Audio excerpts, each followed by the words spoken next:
Kami dari Asosiasi Petani Kelapa Sawit Indonesia mengucapkan terima kasih atas perhatian dan gerak cepat dari Bapak Wamentan dalam rapat selama sudah dua kali ini kita lakukan, dan hasilnya sudah terbukti Pak. Walaupun ada kenaikan harga TBS yang masih sedikit, itu antara 50 rupiah per kilo, tapi hasilnya sudah menunjukkan bahwa rapat ini sangat efektif Pak, dan kami harapkan setelah pengumuman ini harga tender di KPBN bisa tidak withdraw, kemudian juga harga TBS bisa kembali normal seperti sedia kala, supaya teman-teman petani kembali tersenyum, bahagia, dan bisa menyekolahkan anak-anak.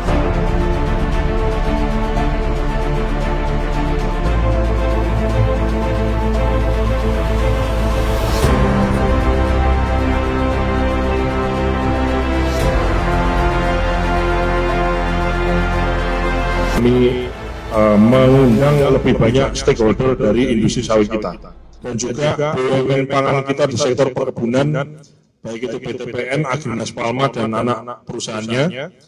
Dan juga kami mengundang GAPKI, Gabungan Pengusaha GAPKI, kemudian Asosiasi Petani, yang 2 hari yang lalu juga sudah hadir. Kami tambahkan yang belum hadir adalah perusahaan-perusahaan eksportir dan juga perusahaan-perusahaan refinery, ya, yang hadir juga pada rapat pagi hari ini.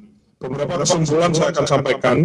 Satu, saya mengulang kesimpulan yang lalu saya sampaikan kepada peserta rapat bahwa kekhawatiran terkait PT DSI saya sudah berkoordinasi dengan pihak terkait, baik itu Danantara maupun saya lapor kepada Pak Mentan dan Pak Menko. Disampaikan bahwa PT DSI adalah perusahaan pengelola dan pengawas yang melakukan secara transparan dan akuntabel nantinya, kemudian tidak mengambil keuntungan. Yang kedua, pelaku usaha khususnya di hilir, yaitu refinery dan eksportir, untuk tetap melaksanakan atau melakukan transaksi perdagangan seperti biasa melalui acuan harga KPBN dan menghindari terjadinya WD atau withdraw terhadap harga yang terbentuk secara wajar. Yang ketiga, kepala daerah, baik itu gubernur, bupati, dan atau wali kota, serta dinas-dinas terkait, menindaklanjuti Permentan 13 tahun 2024 itu sudah diatur semua. Tata kelolanya, khususnya ya, adalah dalam penetapan harga TBS untuk mitra plasma dan mitra swadaya.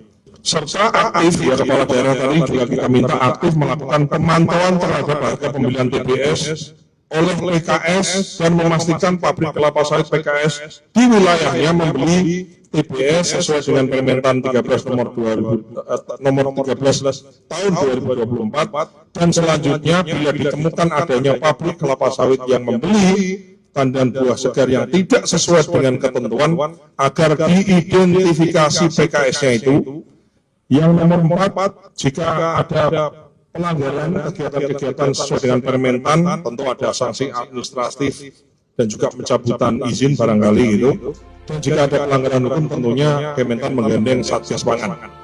Dan kemudian setelah disampaikan informasi ini sama juga kesimpulan dari yang lalu, pelaku industri hilir khususnya refinery dan eksportir melakukan kegiatan sebagaimana normalnya sampai dengan tahapan transisi itu kemudian ditetapkan.